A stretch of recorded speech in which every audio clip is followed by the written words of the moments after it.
Welcome back to week 33 of Friends Around the World. And I'm excited to help you work through this last square in a slightly different style of crochet, the Tunisian crochet. We will be using our same size yarn that we used in the other squares. This looks a bit confusing with all these hooks, but don't get confusing. Tunisian crochet is not difficult. This first hook I'm going to show you is a typical Tunisian or Afghan hook. It's longer than regular hooks, and sometimes we need to carry several loops on our hook at the same time. So a little bit like knitting, where you have all your loops in the row up on your hook. For this particular square, we don't have a lot of loops that we have to hold on our hook at one time, so we don't need to use such a large or long hook. There are other Tunisian hooks available with cables on the end. Again, we don't need the room for all of those stitches. I'm going to leave this one here and I'll come back to that in a minute. We do not want to use any kind of hook that is shaped like this or that has a wider center here, because we do need to carry some loops and then that affects the tension. So we don't want to use these types of hooks. But we do like to use a regular straight crochet hook. You can use one that has the thumb indentation as long as it doesn't make it wider in the center. So normal straight hook is what we'll use for working this Tunisian square. So on our yarn, most labels of yarn have a suggested hook size to use with that particular yarn. So most of the patterns in this crochet along have used worsted or Aran weight yarn with a 5mm, sometimes a 5.5mm hook. If we were to use that in Tunisian, the tension is a little bit smaller or tighter. So the general guideline is to work with a 1 to 3 size bigger hook. So if you tend to be a tight crocheter, you may want to go 2 or 3 sizes larger in your hook. So this is a 5mm. I know from working lots of Tunisian that mine works best using one size larger, a 6mm. So that's what I'm going to be using. The designer of this square has used a 7mm. I do not have very many 7s where I live. I do have this one with a cable, is a 7 size hook. So I will leave that out and show you the difference in sizes. Or I have a 6.5 here too.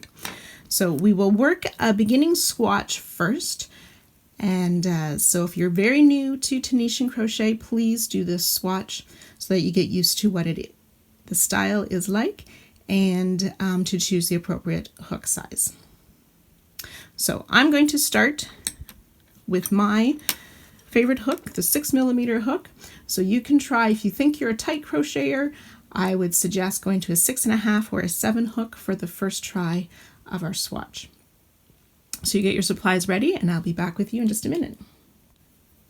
So to start any Tunisian project, we start the same way we would a crochet, with a chain. We will chain 11, 3, 4, 5, 6, 7, 8, 9, 10, 11. From now on though, this is where Tunisian crochet varies a little bit. Each row for a Tunisian pattern consists of 2 parts. The first part is called a forward pass.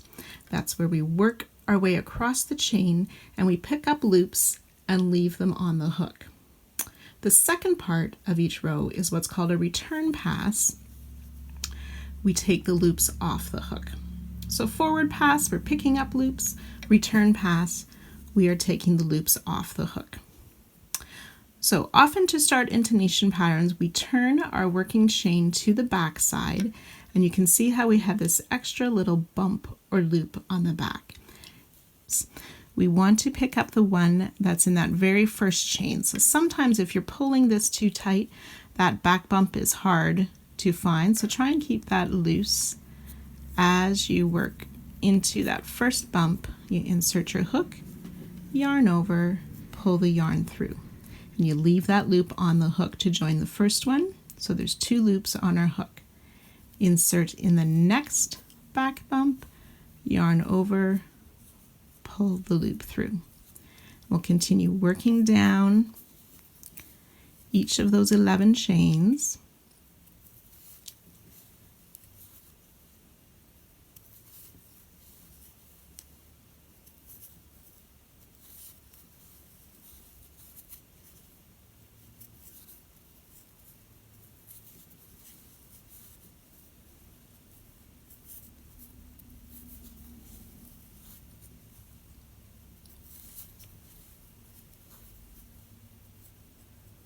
Should be 10.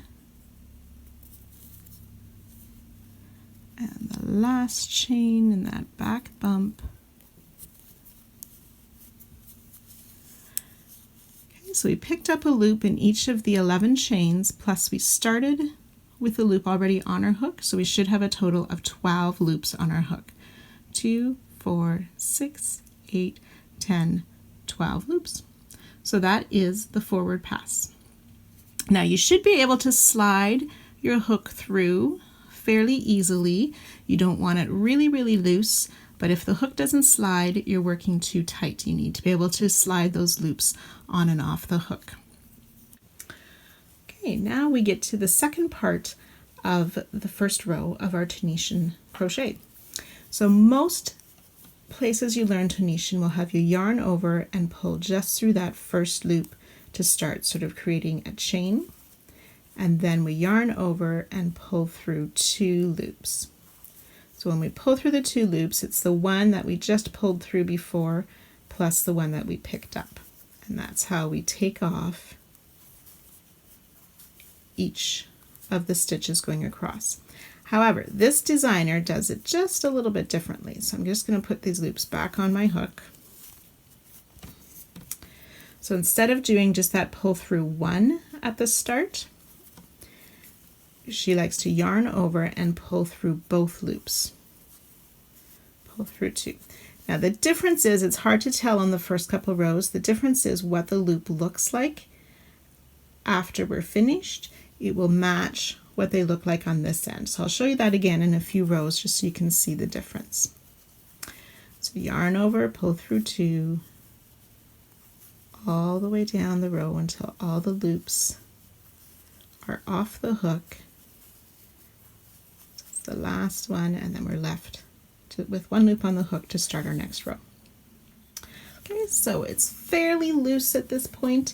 You can see a bunch of spaces through my work. As I'm working the video, I need to hold my work just a little bit differently, so my work's a bit looser than normal, but will help you see what we're doing. So the hook, the way you hold it is more like a knife grip. If you're used to regular crochet using this style, that doesn't work very well in Tunisian. So you'll want to hold your hook a little bit differently and keep it fairly loose so that it should flow nice and smoothly. I'm going to show you the second row, and then the third row I'm going to give you a little tip about this very first loop.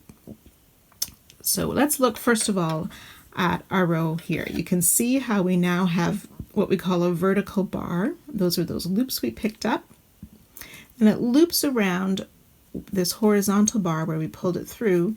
And if I go like this, you can see the loop that's at the back as well.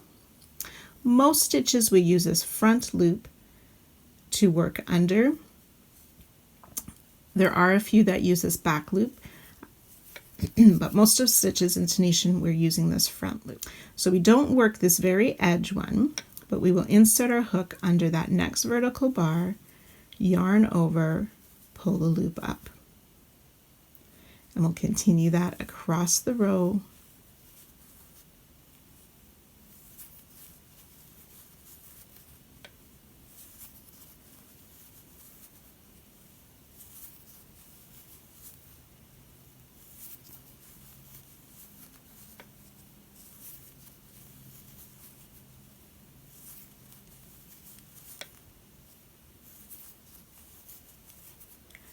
You can remember how we took the 2 loops off right at the start, so it almost looks like I only have 1 loop left. we work that one as normal, and then we have this very last loop, but instead of just taking the front loop, I'm going to turn it over. I'm also going to take the back loop of this side edge, yarn over and pull through both of those. And that's our second row, the first part of the forward pass of the Tunisian simple stitch. Then we need to do the return pass, so yarn over, pull through 2, yarn over, pull through 2, all the way down the row.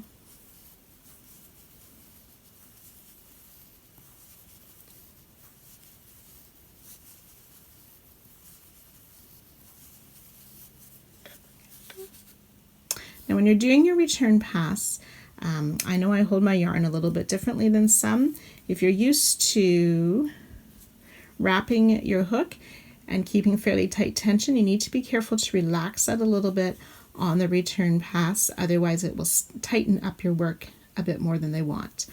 So you want to keep that relaxed. If you're having a difficult time with that, you will definitely want to go to a larger hook size to keep it a bit more loose.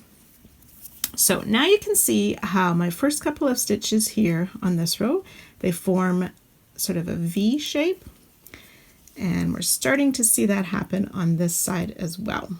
But you can also see how these are a little bit smaller than these first ones. We want to try and keep them very similar. So to do this, we snug in that first loop, and I want to keep it fairly tight and down close to the hook part instead of on the wider part of the shaft. So keep that fairly tight, and I use my finger to hold that tightness.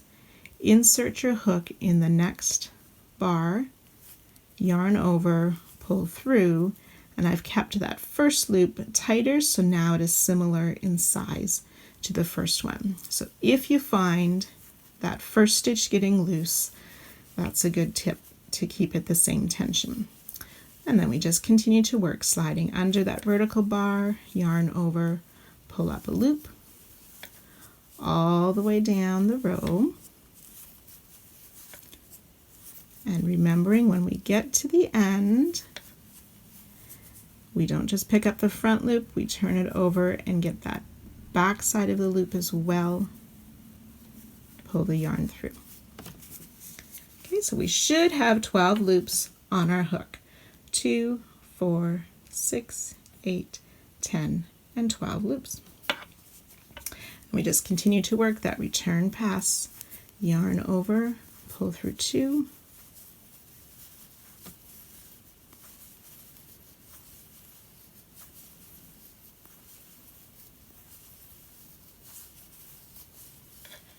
and our third row is complete. So if you're unsure how to count the rows, you can see the horizontal lines here. So that's one way. You could count 1, 2, 3. Or if you turn it on this first edge, you can count 1, 2, 3. So we want to do 10 rows in this Tunisian simple stitch. So you can go ahead and work the next few rows until you get to 10 rows, and then I'll meet you back at the end of that. When you are finished your 10 rows, you will notice that the piece curls a bit. That is typical for Tunisian crochet. There are a couple things we can do to help that. One of that is hook size, but first we need to measure our swatch. It was suggested that it will be 8 centimeters or 3 inches, depending on your system of measurement, squares. So mine looks like it is the 8 centimeters wide, but I have 9 centimeters long. So there's a couple things I know how to fix for that.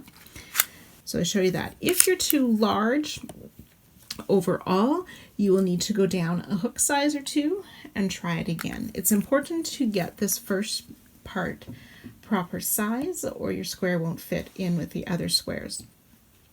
So it's worthwhile doing it a couple times to get the right size happening for you.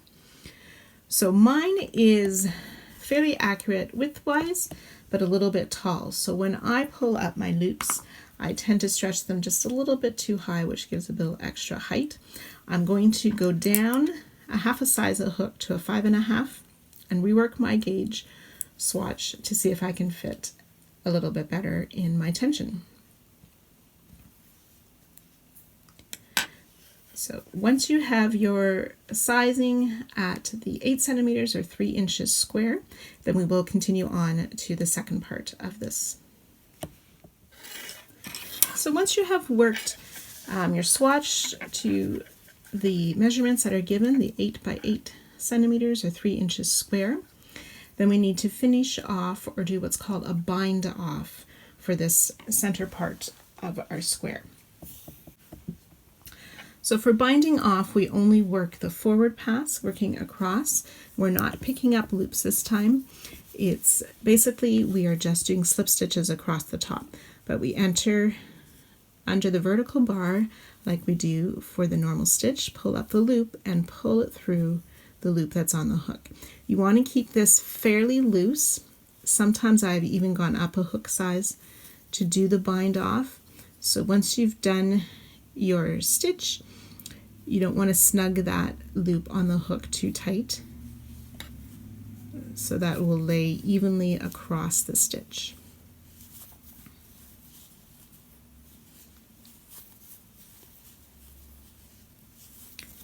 So just continue to work all the way across.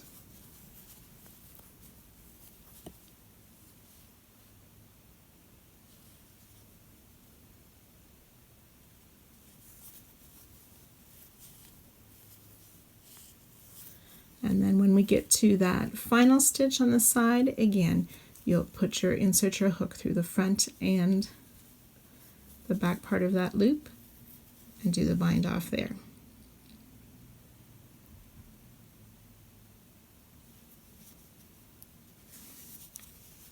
So as you're working your stitches, you need to make sure, if you're new to Tenation, you might want to do it almost every row, counting your loops, that once you've done your forward pass that you have the 12 loops on your hook, and then do the return pass. I usually do it every 2 or 3 rows to check my stitch count. Often you've missed one at the end, or perhaps skipped the first one and worked into the second one. That's often where you will lose a stitch. Sometimes it is one of the middle ones. It's fairly easy to pull it back until you find where you've missed your stitch and then continue from there again. So once we've done the bind off, we will fasten off. So just like normal crochet.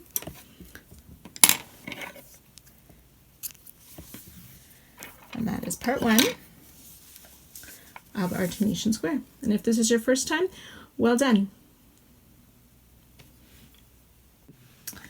So for part 2, I'm going to switch to a different color.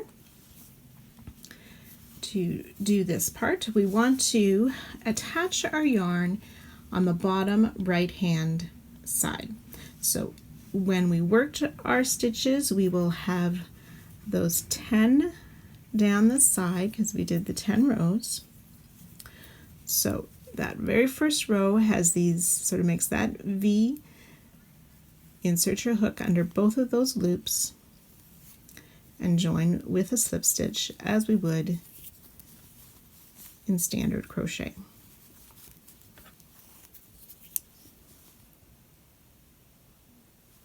We will chain 5 from there.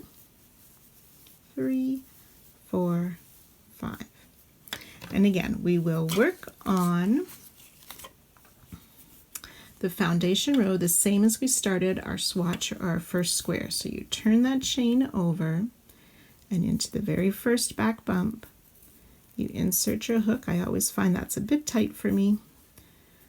2 loops, 3, 4, 5, and 6. And now when we do the return passes this time, we're going to be attaching as we go along to our first square. So there's a couple ways that we can do this. Normally you would go in that same space as you joined, and pull the loop through, so you now have 7 loops on your hook. Then you yarn over and pull through 2 as we did before. This square is sort of based on like a patchwork quilt design.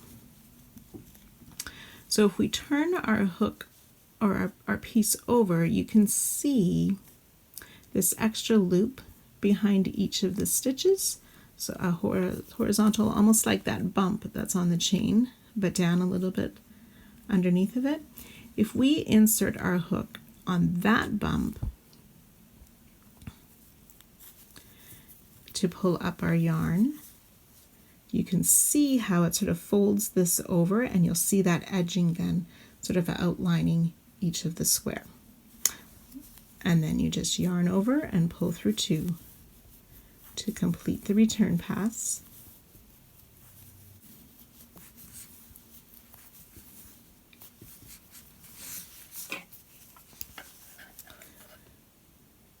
And that is, for the second part, our first or foundation row. So now we're going to learn a new stitch. So for the remainder of this part, we're going to do what's called the Tunisian purl stitch. So there's a couple ways of doing this. You're going to work with your yarn in front instead of your yarn behind your work.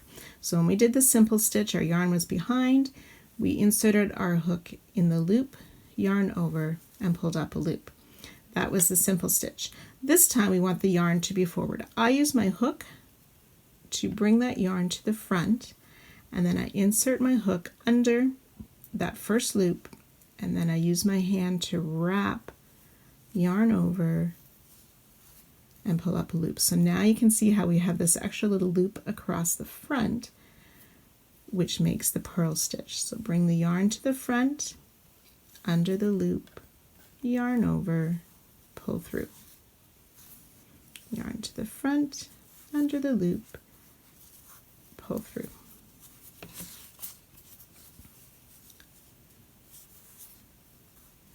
Okay, there are a number of YouTube videos that will demonstrate how to do a Tunisian purl stitch. There's a link in the pattern for one, and you can follow that along too if this isn't quite making sense. So you should have the 6 loops on your hook, and then into the next stitch we insert our hook in that back bump, pull the stitch forward, so there'll be 7 loops on our hook, and now yarn over and pull through 2 loops each time to complete the return pass. Oops.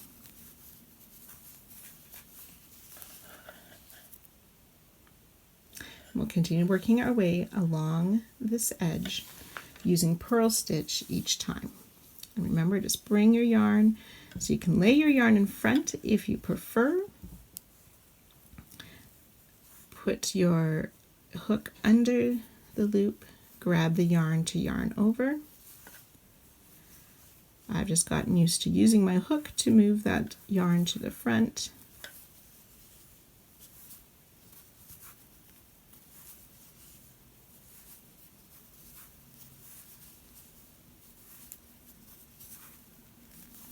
And then into the next stitch again, going to the back.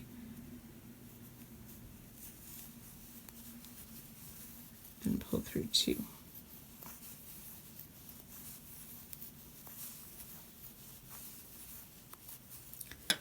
And that's 3 rows done for this part. So you can work your way down to the last stitch there, and I'll meet you down there when we get to the end. So you should have 10 rows of this purl stitch, and again you can count across the side 1, 2, 3, 4, 5, 6, 7, 8, 9, 10. Actually, our first row was the Tunisian simple stitch, and you can see how it makes this ripple. The purl stitch is an excellent stitch in Tunisian to help combat or to reduce the curl. So you can see already by working this purl stitch along this edge how the curl along the bottom is greatly reduced. We're going to work another set of that on this other edge, and so our center square will be almost flat. by the time we're done parts 2 and 3. Those 10 rows we want to do the bind off like we did in part 1. So just those slip stitches, so under the front loop, pull through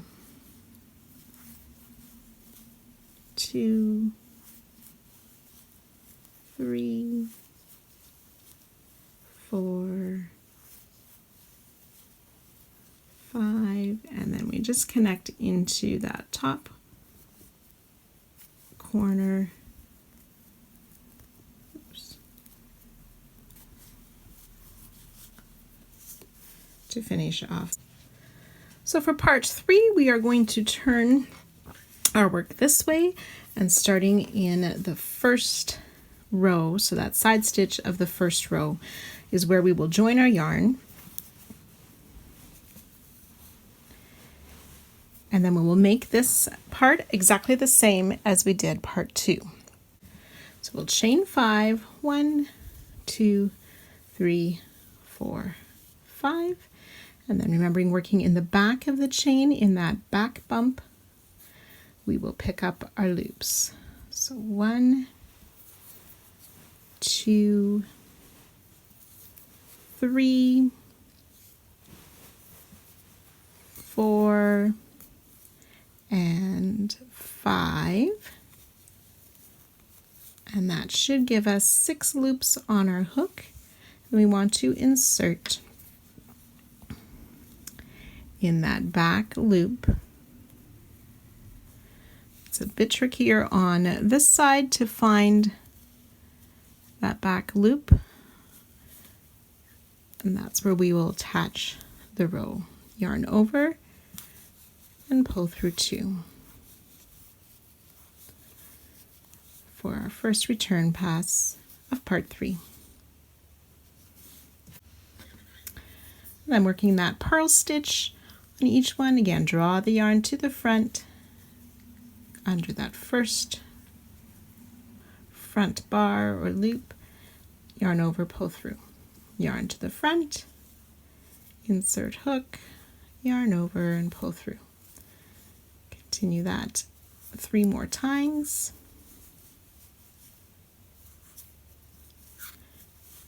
And we should have 6 loops on our hook. Then this is our second row, the end, and just behind that extra loop, we're going to go through, pull the yarn through, yarn over, pull through 2, until we have all our loops off the hook except for the last one. So you continue to work all your following rows, rows 2 through 10, as a purl stitch. Yarn to the front, insert under the bar, yarn over and pull through.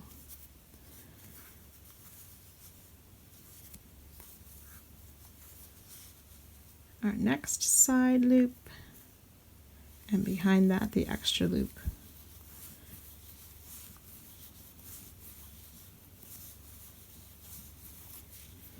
Okay, so I'll meet you back at the end of part 3. So working my final row here, we want to pick up the loops in the purl stitch, bringing that yarn to the front.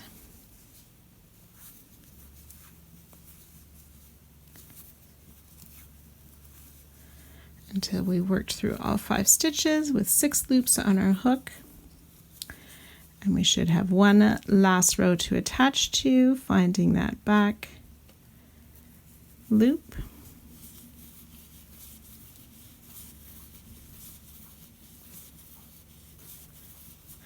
And that should be our 10 rows. Remember, we turn it to the side. We can count these V's. 1, 2, 3, 4, 5, 6, 7, 8, 9, and 10. And then we do the bind off. So insert your hook, yarn over, and pull through both loops as a slip stitch, remembering to keep it fairly loose.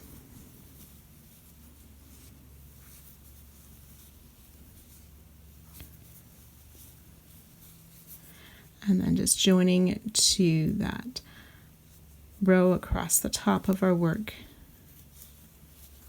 to fasten off. So part 3 is complete.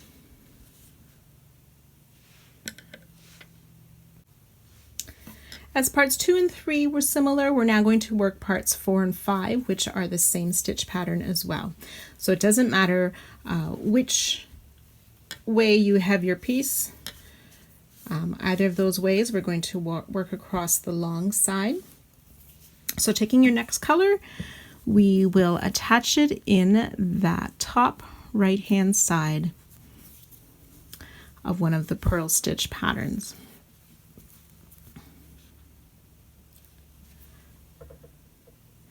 We'll chain 5.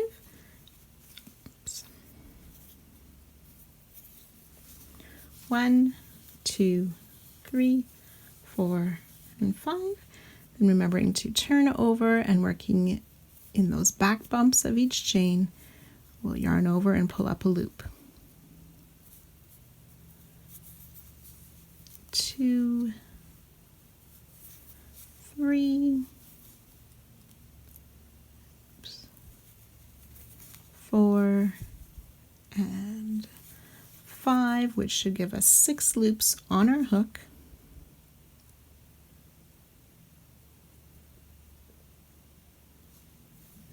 And then again, finding that back loop, we will insert hook, yarn over, pull up a loop. We'll yarn over and pull through 2 until we're left with only 1 loop on our hook. So that's our first row. Then row 2, we're going to make in purl stitches, just like we did on parts 2 and 3. So yarn to the front, under the loop, yarn over to pull up a loop. 2, 3, 4, and 5. Again, gives us 6 loops on the hook. Looking at our second stitch, finding that back horizontal loop, yarn over, pull through 2 for our return pass. Now this next row, we're going to make a TSS, or the Tunisian simple stitch row. So you leave your yarn behind your work under that front loop, yarn over, pull up a loop. 2, 3, 4, and 5 for 6 loops on our hook. Finding the next stitch, that back loop, insert hook, pull up a loop, yarn over, pull through 2 for our return pass. And we'll just continue to alternate a purl stitch row and a Tunisian simple stitch row. So this is row 4, which will be a purl stitch row.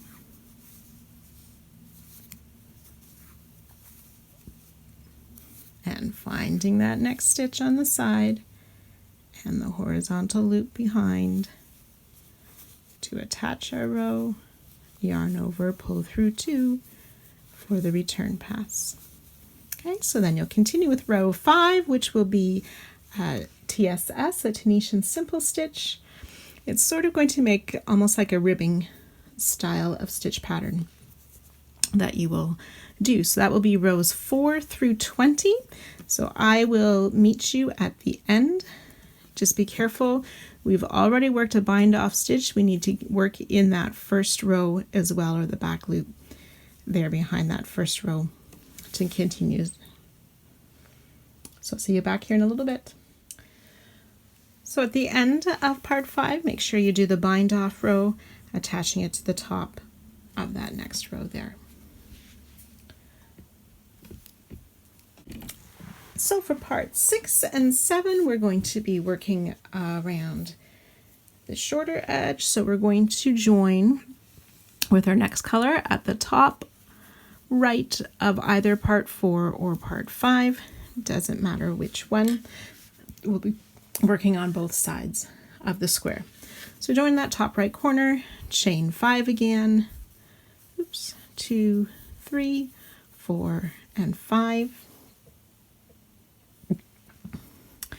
and do the foundation row. So turning over, working into that back bump of the chain, pulling up a loop in each chain.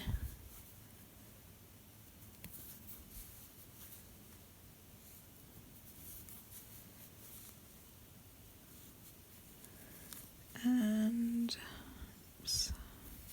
5. So again, we should have the 6 loops on our chain, and going through that back horizontal loop to attach, and doing, oops, there we go, and doing our return pass of pulling through 2 until we have 1 loop left on our hook. That's row 1, or our foundation row. Then for this one, we're going to alternate. We're going to start with a Tunisian simple stitch where we enter that first loop and pull up a loop, and then we will make the purl stitch. So yarn in front, under the next horizontal vertical loop or bar, pull up a loop, TSS, the simple stitch in the next one, purl stitch in the next, and end with a simple stitch for our 6 loops on our hook, and again attach it that horizontal bar behind, yarn over and pull through 2 for our return pass.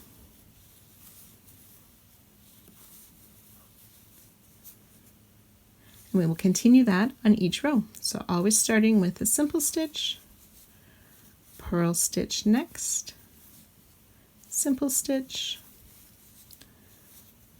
purl stitch, simple stitch, and attaching the horizontal loop of the next row and the return pass. So you will start to see with these combination of stitches, we'll be making ridges but going this way on our work as well for this stitch pattern. So you will do this for 20 rows again across the top, and finishing with a bind off row and attaching to this corner, and then you'll flip your work over and do it again starting on this corner and working across and finishing that side. So I'll meet you back here at the end of these 2 parts. Remember at the ends of part 6 and 7 to do that bind off row, attaching to the first stitch of the next color. So that's the completed parts 6 and 7. For parts 8 and 9, we again will be starting at the top corner of either part 6 or 7 where we left off, or on the last part, and we'll chain 5 and make our foundation row as we have for each other part on that back bump of each chain, and then attaching to that horizontal bar at the back,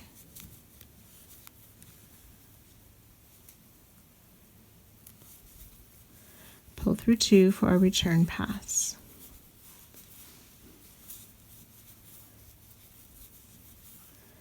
Okay, and then row 2 we will do twice, so row 2 and 3 is the same, and then rows 4 and 5 are the same. And then those 4 rows will make our pattern.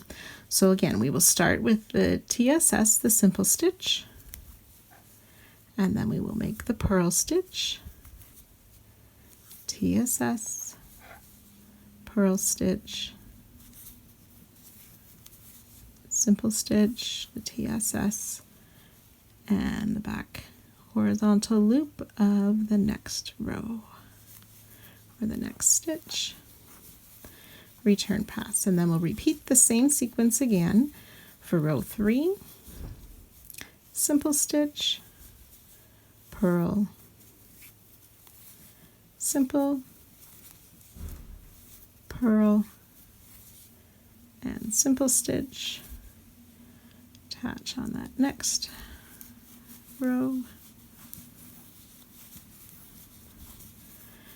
Now for row 4, we're going to switch, and we're going to start with the purl stitch first. So sometimes that first one can be a little bit tricky.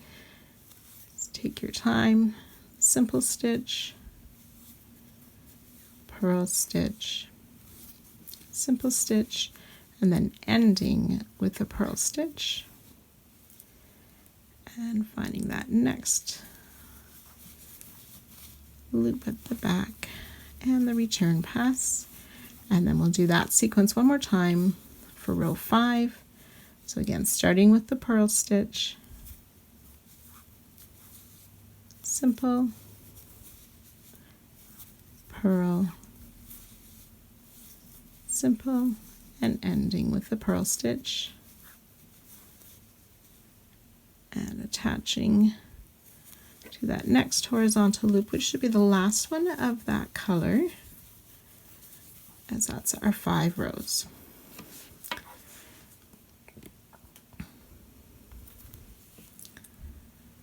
So we'll continue to repeat those 4 rows. So starting with the simple stitch for 2 rows and then the purl stitch for 2 rows. So you'll work that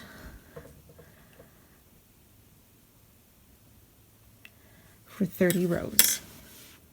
And I'll meet you back at the end of this part. As you work this stitch pattern, you might find it helpful to use 2 different colored stitch markers. So when you start a row 2 row, use this color and then another color for the row 4 and 5 stitch pattern. So I'm ready to start another row of the stitch pattern 2. So I'll just move that marker up to this row that I'm working on so that I can remember where I am in my stitch pattern as we work through this part.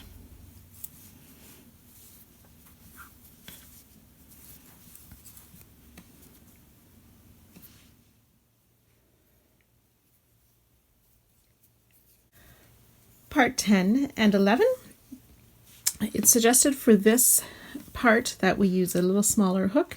So I was using a 5.5 millimeter. I'm going down to 5 millimeter for part 10. So we're going to start on the top right corner of either part 8 or 9. So we have part 8 and 9 on either side of our square. Join to that top right corner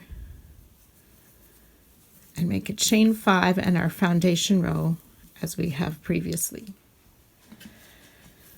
So this is going to be similar to what we did on parts 8 and 9, only it'll be a single row of each stitch pattern instead of 2 rows the same. So for row 2, we'll start with the simple stitch, the TSS, and purl stitch, TPS. Simple, purl, and simple,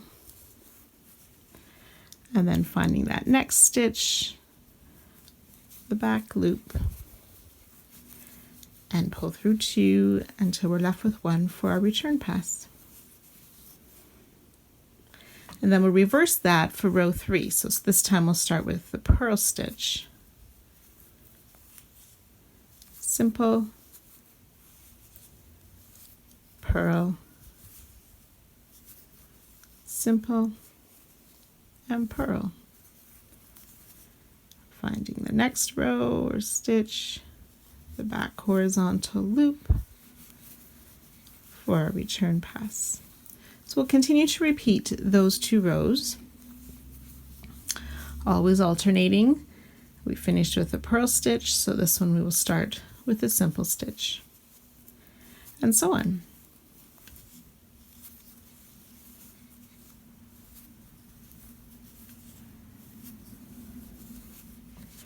So you can work your way all the way around to the next corner, and then on the opposite side we will do part 11 in the same way. So you can go ahead and complete those 2 parts. When you've completed part 11, we should have 30 rows or stitches along the shorter sides and 40 across the top. So the last couple of parts, parts 11 and 12, we're going to work exactly the same way we did for 10 and 11, only there'll be 40 rows or 40 stitches each side. So again, you join to that top corner, to begin your foundation row, and we'll just alternate those rows, starting with the simple stitch, then the purl stitch, and the next row with the purl stitch, then the simple stitch, which is also referred to as the honeycomb stitch. So you can go ahead and finish, and then we'll be done, and I'll meet you back here at the end of that. I've finished my final row, ready to do that last bind off.